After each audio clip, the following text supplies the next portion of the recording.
దేవుని నామమునకు స్తోత్రంలో ఈనాటి ధ్యానాంశం సామెతల గ్రంథం 10 రచన సరళ భాషలో 4 అధ్యాయం 1-5 వచనంలో.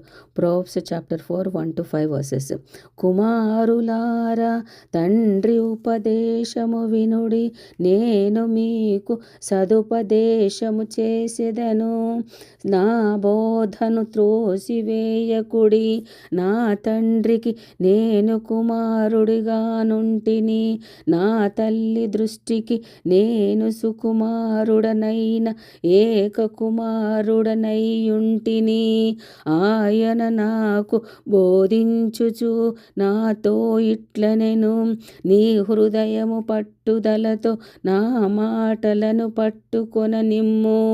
నా ఆజ్ఞలను గైకొనిన ఎడల నీవు బ్రతుకుదువు. జ్ఞానము సంపాదించుకొనుము, బుద్ధి సంపాదించుకొనుము.